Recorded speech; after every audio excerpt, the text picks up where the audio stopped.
Welcome to the Altruistic Libertarian, advocate for a genuinely free society.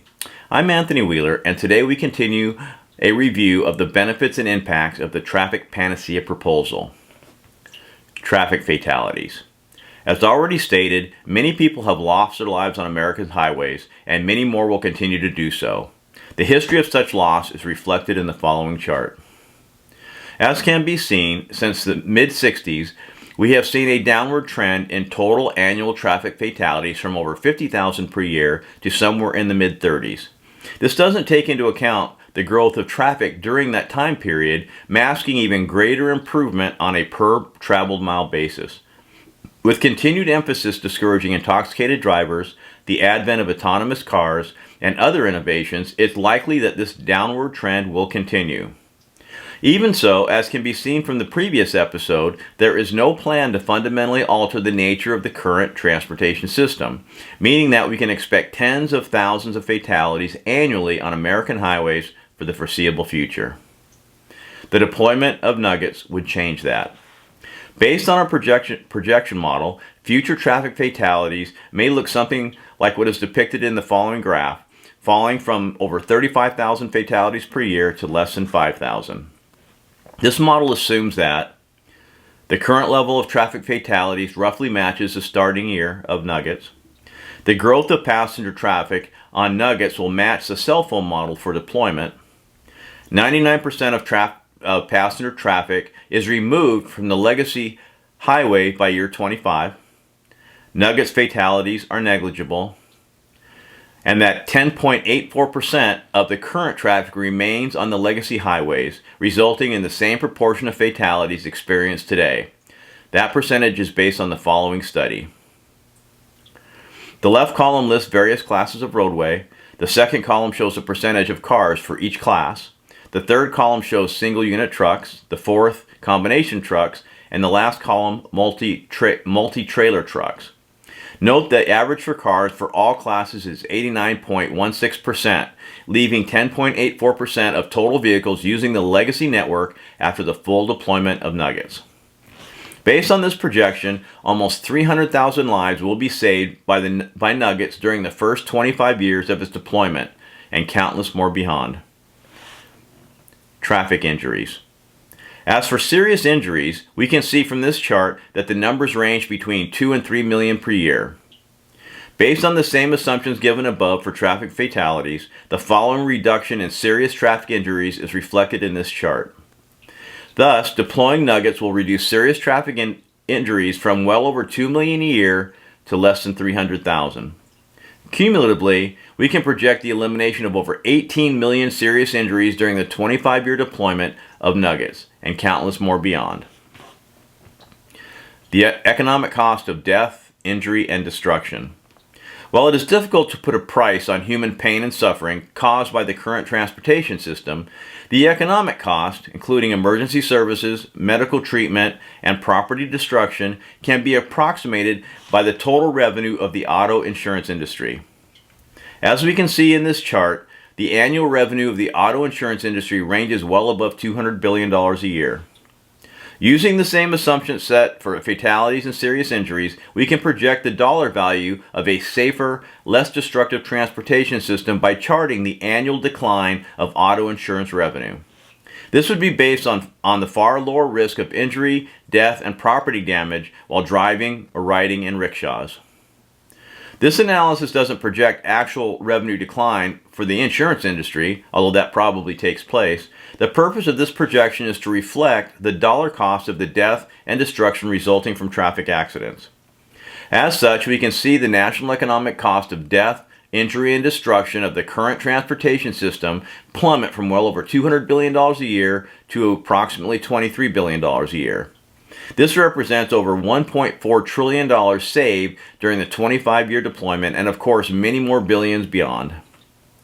This also tells us that the payback period of the Nuggets program, the total cost of about $500 million, will be reached in less than 1 full year of deployment, projecting 314 lives saved, 23,140 injuries avoided, equaling $3.3 billion in economic costs.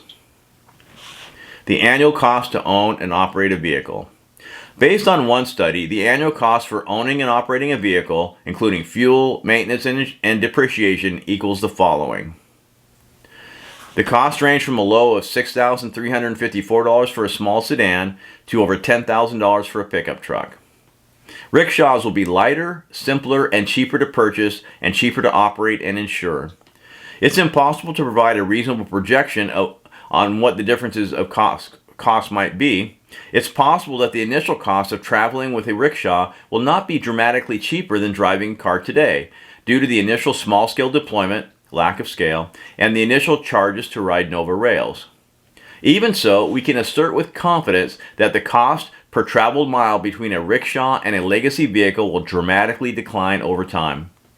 Once full production of rickshaws takes place and enough volume is reached on Nova rails, the cost of owning and operating a basic rickshaw will be a fraction of what we pay today, allowing the most economically challenged citizens a cheap, safe, and convenient way to get from one place to another. Environmental impact. Personally owned automobiles contribute significantly to global warming, according to many sources. Couple of examples. Quote, passenger vehicles are a major pollution contributor, producing significant amounts of nitrogen oxides, carbon monoxide, and other pollution.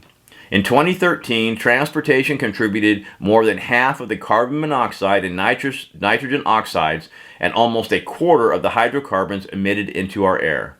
Unquote. Another example. Quote, our personal vehicles are a major cause of global warming. Collectively, cars and trucks account for nearly 1/5 of all U.S. emissions, emitting around 24 pounds of carbon dioxide and other global warming gases for every gallon of gas. About 5 pounds comes from the extraction, production, and delivery of the fuel, while the great bulk of heat-trapping emissions, more than 19 pounds per gallon, comes right out of the car's tailpipe. Unquote. The environmental impact of transportation is a complicated issue, and it would be unreasonable to simply assume that deploying nuggets would significantly reduce harmful emissions. While replacing internal combustion passenger vehicles with electric-driven ones will contribute positively to one side of the equation, we don't know how Nova rails will be powered. If at one extreme all the nuggets operators use coal-fired power plants as their energy source, any gains made by electric rickshaws might be countered with the additional impact from burning coal. The equation also depends on rickshaw manufacturing and how this compares with current automobile manufacturing in terms of environmental impact. We can assume that the impact should be less, but without knowing how and where the plants will operate, we can't be sure. While it can't be asserted ahead of time, we have made environmental impact a key criteria for selecting both nuggets operators and rickshaw manufacturers, so we can assume some control over the outcome. In any case, a set of solutions will be selected that minimize negative environmental impacts from nuggets, presumably much lower than the environmental impact from our current transportation industry. Lack of innovation, system performance. Little is changed or improved in ground transportation in decades.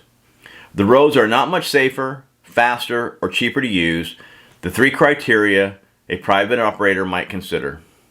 In fact, between 1974 and 1987, the national speed limit was reduced to 55 miles per hour, a major step back in terms of effective transportation. System performance, in terms of how long it takes to get from one place to another, has stagnated, or in many metro areas grown worse due to increasing congestion. As for the lack of innovation, consider the history of the common traffic light. Invented in 1912, the automatic traffic light was first installed in 1923 and hasn't changed much since. Many traffic lights now have sensors, and in some stretches the lights are coordinated with fixed algorithms, but those improvements are relatively minor. The next significant advance was the modern freeway. It came into existence with the Federal Aid Highway Act of 1956. This innovation allowed much faster and more efficient transportation between cities and generally within, until in recent decades when the growth in traffic greatly exceeded the infrastructure. Commutes in many major cities have grown increasingly problematic, and traffic accidents can stall commutes for hours at a time. Unlike many other industries, innovation simply hasn't taken place in the national highway system, and there is little reason to expect that to change anytime soon. One of the principal benefits of Nugget's program is that upon its completion, the industry will be posed to strive for continuous improvements in terms of quality, cost, technology, customer satisfaction, capital investment, safety, performance, speed, lack of delays, effectiveness, on and offboarding, network options, payment, navigation, route expansion, and elements of transportation we have never before considered. The explosion of new capability will be comparable to when the telecommunications industry was unleashed first in 1984 with the divestiture of AT&T, and in 1996 with the Telecom Act, the one that removed the last barriers to competition in that industry. The entire internet, one built on data networks that hardly existed in previous decades, made permanent social and cultural changes in this country. The federal government-sponsored Nuggets could be equivalent to the proto-internet. ARPANET, originally funded by the Department of Defense, was the basis for our modern internet. TCP/IP was used for the first time in that data network and proved to be the key to a versatile network that could ultimately be used to communicate anything. A properly program-managed Nuggets could have a comparable impact on transportation. It's impossible to predict, and unnecessary to do so, what the future might bring in personal transportation. Aside from the direct impact on future lives saved and serious injury avoided, the prospect for continued innovation and improvement is the most valuable aspect of this proposal. Costs and risks. The projected cost of the Nuggets program to taxpayers is $488.8 million. In addition to direct costs, there are several risks and potential impediments to deploying Nuggets. First and foremost, it's possible that the technology that is necessary to make Nuggets viable doesn't exist and cannot be made to become so within the targeted time frame. Secondly, it's possible that potential Nuggets operators do not perceive a commercial advantage to owning and operating a component of Nuggets and collectively choose to ignore the opportunity. These are the two principal direct risks to implementing this proposal.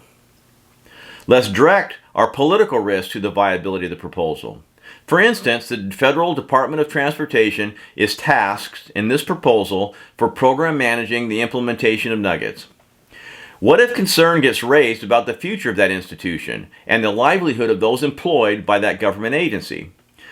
Will the reduction in future legacy, expansion, and lower traffic volumes reduce the role of the Bureau? And if so, will that fact compromise the proposal?